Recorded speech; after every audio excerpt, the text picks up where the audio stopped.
So, in the deadlock avoidance algorithms, we had seen that if we are having a single instance of the resource type available, then the variant of the resource allocation graph, that is, if we are having the claim edge, if we are having the prior knowledge of maximum, right? About that, so with the help of claim match, this variant of resource allocation graph, with this we are able to avoid the deadlock, right, when we are having single instance and the presence of claim edge, right? And if we are having the multiple instance of resource types are available, then we are having the safety algorithm, or you can say the banker's algorithm. So with the help of banker's algorithm, we will be able to avoid the deadlock. Also, afterwards, we had studied about the resource request algorithm.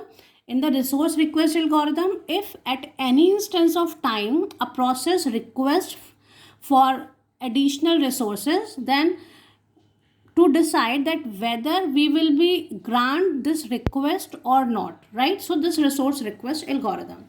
Now if we will not be able to avoid the deadlock, right, that means if the deadlock occurs in the system, so to examine the state of the system, that means to determine that the whether a system has deadlocked, whether a deadlock has occurred in the system or not, we must have any algorithm for this deadlock detection, right? Now again we are having two scenarios. Either we are having a single instance of each resource type, right, or we can have the multiple instances of the resource type, right? So first we will see that if we are having the single instance of resource type are available, then how we will be able to detect the deadlock. So again for this, here we use a variant of resource allocation graph again, right, and which is called as wait for graph, right? It is termed as wait for graph, right? Now what is this wait for graph? So we obtain this wait for graph from the resource allocation graph. How? By removing nodes of resource types, right, by removing nodes of resources and collapsing the appropriate edges, right, appropriate edges. Now let's see how. That means, for example, in the wait for graph, if we talk about wait for graph, so if in the wait for graph we are having an edge like that, pi to pj, right, in the wait for graph, we know that in the wait for graph we do not have any nodes for the resource type because we remove the nodes of resource type.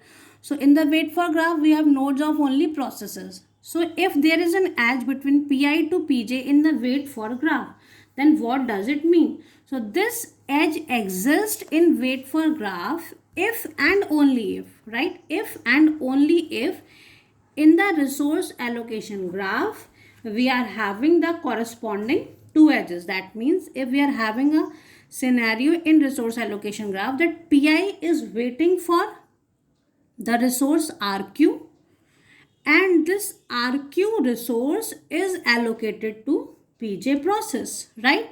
So if these two edges exist in the resource allocation graph, so we collapse the appropriate edges or we remove the resource type edges, and in such a way we will get this pi to pj edge. So let's take one example that how to build this wait for graph, right? So for example, if we are having this, for example, we are having resource type r1, resource type r2, resource type R3, resource type R4, resource type R5. And if we are having the processes P1 process, P2 process, P3 process and P4 process, let, and we are edges like that P1 is waiting for R1 and R1 is allocated to P2. P2 is waiting for R3, right? Let we are having one more process, that is P5, right? And R3 is allocated to P5. P2 is waiting for R4 and R4 is allocated to P3. P3 is waiting for R5 and R5 is allocated to P4. P2 is waiting for R5.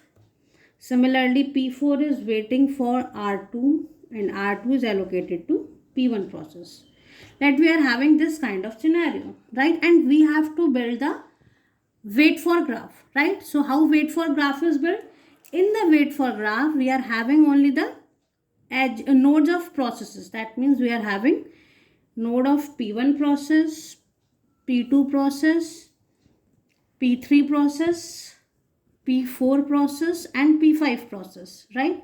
Because in the wait for graph, we remove the resource type nodes. Now, how we will collapse the edges in such a way that we are having only the edges between the processes. So here we will see that P1 is waiting for R1 and R1 is allocated to P2. That means actually P1 is waiting for P2. So we draw the edge, P1 is waiting for P2, right? So here P2 is waiting for R3 and R3 is allocated to P5. That means P2 is waiting for P5. Now again P2 is waiting for R4. R4 is allocated to P3. That means P2 to P3. Now again here we see P3 is waiting for R5. R5 is allocated to P4. That means P3 is waiting for P4. P4 is waiting for R2. R2 is allocated to P1. That means P4 is waiting for P1.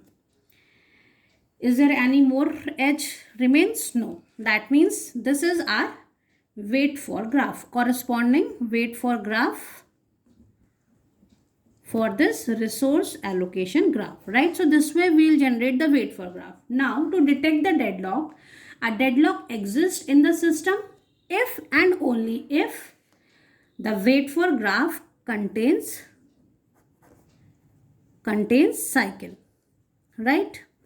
If the wait for graph contains cycle, and to detect deadlock, what we will do, we periodically invoke this algorithm that search for cycle in the graph, right? So here, which processes are deadlocked? If there exists a cycle, so there exists a cycle between the processes 1, 2, 3 and 4.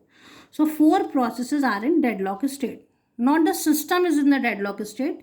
The processes are in deadlock state, because not all the processes are in deadlock state. There is cycle exists, but P5 process is not included in that cycle.